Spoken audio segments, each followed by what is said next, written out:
નમસ્કાર ખેડૂત મિત્રો, સ્વાગત છે તમારું વિડીયોમાં। તો મિત્રો, અત્યારે આ ખેડૂત પોર્ટલ ઉપર જે ખેતીવાડી યોજનાઓ ચાલી રહી છે તેમાં જે ઓનલાઈન અરજી કરવાની રીત છે તે તમને આ વિડીયોમાં આજે live step by step process બતાવીશું, એટલે વિડીયોમાં છેલ્લે સુધી જોડાયેલા રહેજો। અને વિડીયોમાં પહેલી વાર આવતા હોય તો અમારી યુટ્યુબ ચેનલને સબસ્ક્રાઇબ કરી દીજો, સાથે જ વિડીયોને લાઈક અને શેર પણ કરતા રહેજો। તો ચાલો મિત્રો, વિડીયોની શરૂઆત કરીએ। તો મિત્રો, સૌ પ્રથમ તો તમારે તમારા કોમ્પ્યુટર કે મોબાઈલમાં કોઈ પણ એક બ્રાઉઝર ઓપન કરી લેવાનું છે અને તે બ્રાઉઝરમાં ત્યાં તમારે ગૂગલમાં આઈ ખેડૂત સર્ચ કરવાનું રહેશે। જેવું જ તમે ગૂગલમાં આઈ ખેડૂત સર્ચ કરશો એટલે પહેલી જ વેબસાઇટ તમારી સામે આવે છે। તો મિત્રો, કોઈ પણ મોબાઈલમાં તમે જો આ રીતે ફોર્મ ભરતા હોય તો તેની માટે તમારે મોબાઈલની સ્ક્રીન આડી કરી દેવાની રહેશે, એટલા માટે તમને જે તેનું વ્યૂ હોય તે કંઈક આ રીતનું બતાવશે। ત્યારબાદ તમારે જે પહેલી જ વેબસાઇટ છે તે વેબસાઇટ ઉપર ક્લિક કરવાનું રહેશે। જેવું તમે વેબસાઇટ ઉપર ક્લિક કરશો એટલે આ રીતના કંઈક વેબસાઇટનું પેજ ખુલે છે, જેમાં તમને પહેલા તો એક પ્રેસ નોંધ જોવા મળશે। જે પ્રેસ નોંધમાં તમને સ્પષ્ટ દર્શાવેલ છે કે કઈ તારીખથી કઈ તારીખ સુધી કયા જિલ્લા માટે ઓનલાઈન અરજીઓ ચાલુ છે। તો ઓનલાઈન અરજી કરતા પહેલા એટલું ખાસ તમારે ચેક કરી લેવું કે તમારા જિલ્લા માટે કઈ તારીખથી કઈ તારીખ સુધી ઓનલાઈન અરજીઓ ચાલુ છે। ત્યારબાદ જ ઓનલાઈન અરજી કરવા માટે તમારે આ પોર્ટલમાં આગળ વધવાનું રહેશે। તો મિત્રો, આપણે અમરેલી જિલ્લા માટે અરજી કરી રહ્યા છીએ। તો જે અમરેલી જિલ્લાની તારીખ છે તે 23/9/2024 થી 29/9/2024 સુધી ચાલુ રાખવામાં આવેલ છે, અને આજે જે તારીખ છે તે 23/9/2024 છે, એટલે આપણે આમાં ઓનલાઈન અરજી કરી શકીએ છીએ। હવે ત્યારબાદ આપણે અહીંથી જે નોટિફિકેશન છે એને ક્લોઝ કરી દઈશું, અને ત્યારબાદ તમને અહીંયા એક યોજનાઓનું ઓપ્શન જોવા મળે છે, તેના ઉપર ક્લિક કરવાનું રહેશે। જેવું તમે તેના ઉપર ક્લિક કરશો એટલે તમારી સામે આ રીતના 4 અલગ અલગ ઓપ્શનમાં ડિવાઈડ કરેલી યોજનાઓ બતાવશે, જેમ કે ખેતીવાડી યોજનાઓ, પશુપાલન યોજનાઓ, બાગાયતી યોજનાઓ અને મત્સ્યપાલનની યોજનાઓ। તો આપણે અહીંયા ખેતીવાડી માટે ઓનલાઈન અરજી કરી રહ્યા છીએ, તો તેના માટે જે આ ખેતીવાડીની યોજનાઓ માટે અહીં ક્લિક કરવા વાળો ઓપ્શન છે તેના ઉપર આપણે ક્લિક કરીશું। ત્યારબાદ આ રીતનું કંઈક પેજ આવે છે, જે પેજમાં તમારી પાસે અલગ અલગ જેટલા પણ ઘટકો છે તે ઘટકોના લિસ્ટ વાઇઝ તમારી સામે આવી જશે, અને ત્યારબાદ તમારી જરૂરિયાત મુજબ જે પણ ઘટકમાં તમે ઓનલાઈન અરજી કરવા ઈચ્છતા હોય તેના ઉપર ક્લિક કરવાનું રહેશે। હવે ક્લિક કર્યા પહેલા તમને થોડીક માહિતી આપી દઈએ કે આમાં અમુક ઘટકો એવા પણ છે જેમાં અગાઉ બિલ તમારે રજૂ કરવાનું હોય છે। તો તેના માટે કઈ રીતનું આવશે તો આપણે તે પણ તમને બતાવી દઈએ। તો ઉદાહરણ તરીકે માની લો કે પંપ સેટ જે સબમર્સિબલ મોટર આવે છે તેના વિશે, તો તેના ઉપર તમે ક્લિક કરશો એટલે આ રીતનું પેજ આવે છે, જેમાં તમને ઘણી બધી માહિતી જોવા મળે છે કે કેટલા હોર્સ પાવર્સની મોટરની ખરીદીની કિંમત ઉપર કેટલા ટકા અને કેટલા રૂપિયા સબસિડી મળવા પાત્ર છે।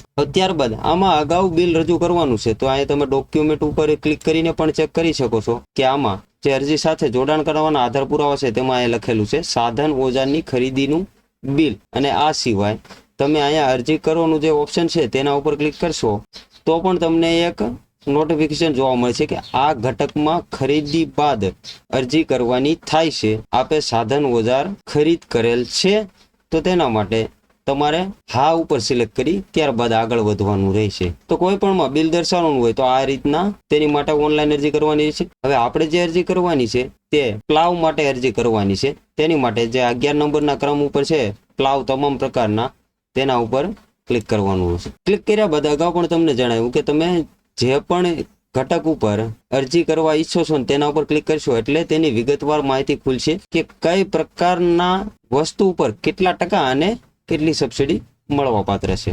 અને તમને નામમાં વધારે માહિતી ન ખબર હોય તો તેની માટે તમે અહીંયા જે ફોટો છે તેના ઉપર ક્લિક કરીને પણ તમે ચેક કરી શકો છો કે આ જે પ્લાવ આવે છે તેમાં કેટલા પ્રકારની વસ્તુ આવે છે। દાખલા તરીકે આને આપણે ઓળખતા હોય હળ છે, પાંચિયું છે, તો તેના માટે તમે આ રીતના ફોટો જોઈને ચેક કરી શકો છો। હવે ત્યારબાદ જેના એમ્પ્લેન્ટ વેન્ડર્સ હોય તેને ચેક કરવા હોય તો તેના માટે તમારે અહીંયા જે ઓપ્શન જોવા મળે છે એમ્પ્લેન્ટ વેન્ડર્સ, તેના ઉપર ક્લિક કરીને તમે ત્યાંથી જે તેના ડીલર્સો હોય તેનું લિસ્ટ ચેક કરી શકો છો। તો હવે અરજી કરવા માટે આપણે અહીંયા જે અરજી કરવા વાળો ઓપ્શન છે તેના ઉપર ક્લિક કરીશું। ક્લિક કર્યા બાદ આ રીતનું પેજ આવે છે। ત્યારબાદ તે પેજમાં આપણે અહીંયા તમે રજિસ્ટર્ડ અરજદાર છો તો તેના માટે આપણે અહીંયા ના સિલેક્ટ કરીશું, અને ત્યારબાદ આગળ વધવા અહીં ક્લિક કરો તેના ઉપર ક્લિક કરીશું। હવે ત્યારબાદ 4 સ્ટેપમાં અરજી કરવાની હોય છે, અને જે અગાઉ બિલ અપલોડ કરવાનું હોય છે તેમાં 5 સ્ટેપમાં અરજી કરવાની હોય છે। તેમાં એક સ્ટેપ વધી જશે, જેમાં જે તે તમે સાધનની ખરીદી કરેલું હોય તેનું બિલ અપલોડ કરવા માટે. તો હવે ત્યારબાદ આપણે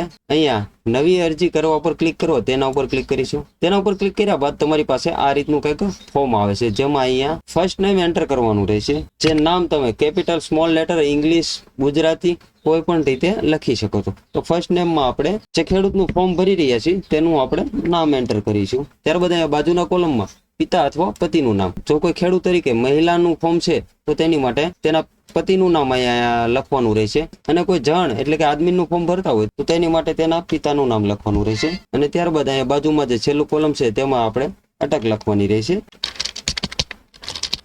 ત્યારબાદ નીચે તમને અહીંયા જાતિવાળું ઓપ્શન જોવા મળતું હોય છે, જેમાં તમારે જે પણ કાંઈ લાગુ પડતું હોય તે પ્રમાણે SC, ST, OBC, જનરલ અથવા તો આર્થિક રીતે નબળા એ રીતે તમે સિલેક્ટ કરી શકો છો.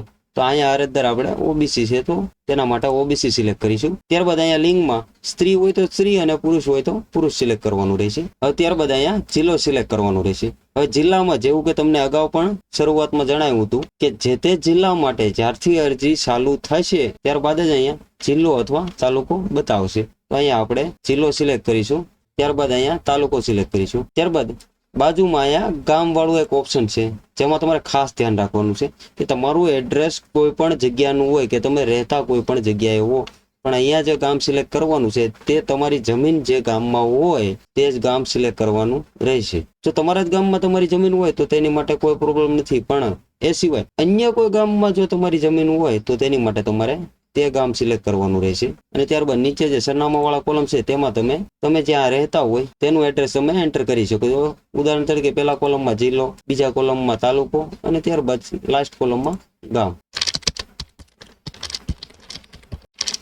ત્યારબાદ અહીંયા પિનકોડ વાળું કોલમ તમને જોવા મળતું છે, તેમાં જે તમારા આધાર કાર્ડમાં પિનકોડ હોય તે એન્ટર કરવાનું રહેશે. ત્યારબાદ નીચે અહીંયા એક ઓપ્શન જોવા મળે છે તમને દિવ્યાંગ છો કે કેમ તેની માટે. તો જો કોઈ ખેડૂત દિવ્યાંગ હોય તો તેની માટે હા સિલેક્ટ કરવાનું રહેશે અને ના હોય તો તેની માટે ના સિલેક્ટ કરવાનું રહેશે. ત્યારબાદ ઈમેલ જરૂરી નથી, તમારે જો એન્ટર કરવું હોય તો તમે કરી શકો છો. ત્યારબાદ છે અહીંયા ખેડૂતનો પ્રકાર, એ તમને છેલ્લે બતાવીશું, કારણ કે ખાતા નંબર એન્ટર કર્યા બાદ જ ખેડૂતનો પ્રકાર સિલેક્ટ કરવાનો રહેશે અને નક્કી થાય છે. તો પહેલા આપણે અહીંયા આ જે કોલમ છે તેમાં મોબાઈલ નંબર એન્ટર કરી દઈશું. ત્યારબાદ નીચે જે કોલમ છે અહીંયા તેમાં આપણે અહીંયા આધાર નંબર એન્ટર કરવાનો રહેશે. અને ત્યારબાદ નીચે જે ચેકબોક્સ છે તેને ટીક કરવાનું રહેશે. જો આધાર નંબર તમે વેરીફાઈ કરવા ઈચ્છતા હોય તો તેની માટે અહીંયા તમને એક આઈ ટાઈપનું કંઈક આઇકન જોવા મળશે, તેના ઉપર ક્લિક કરશો એટલે તમને આધાર નંબર જે છે તે શો થશે અને તમે તે ચેક કરી શકો છો. ત્યારબાદ અહીંયા નીચે જે 3 ઓપ્શન છે, તમે આત્માનું રજીસ્ટ્રેશન ધરાવો છો, ત્યારબાદ તમે સહકારી મંડળીના સભ્ય છો કે પછી તમે દૂધ ઉત્પાદક સહકારી મંડળીના સભ્ય છો, તો આ ત્રણેયમાં તમારે ના સિલેક્ટ કરવાનું રહેશે. ત્યારબાદ થોડાક નીચે આવી આપણે તો અહીંયા બેંકની વિગતો આવશે. જે બેંકની વિગતોમાં ફર્સ્ટ તો અહીંયા તમારે IFSC કોડ એન્ટર કરવાનો રહેશે, જે તમારી બેંક પાસબુક હોય તેમાં લખેલો હોય છે.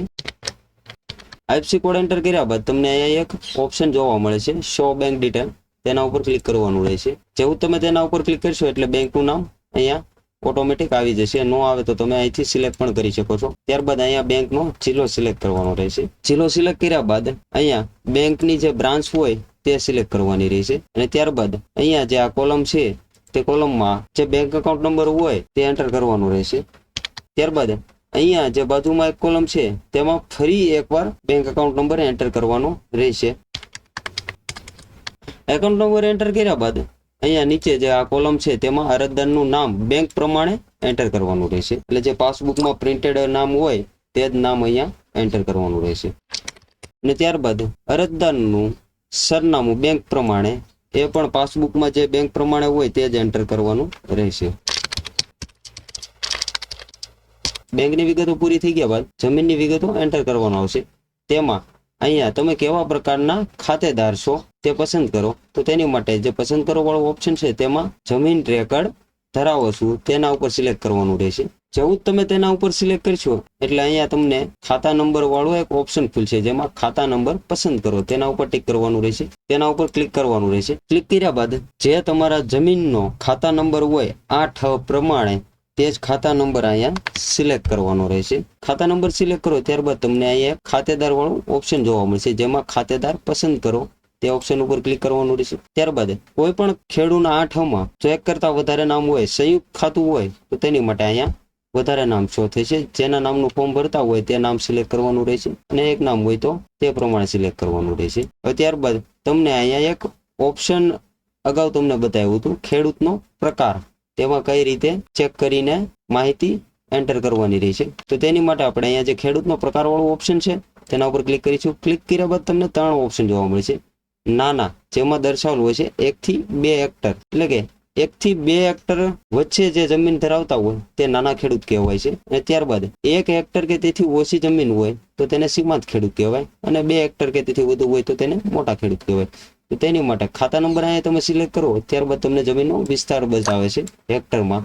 તો અહીંયા 2 હેક્ટર કરતા વધારે જમીન છે, 3.38 છે. તેની માટે આપણે અહીંયા મોટા ખેડૂત સિલેક્ટ કરવાનું રહેશે. હવે ત્યારબાદ છેલ્લે અહીંયા જ્યાં કેપ્ચર કોડ બતાવે છે તે કેપ્ચર કોડ અહીંયા કોલમમાં એન્ટર કરવાનો રહેશે. અને ત્યારબાદ અહીંયા જે ઓપ્શન છે અરજી સેવ કરો તેના ઉપર ક્લિક કરવાનું રહેશે.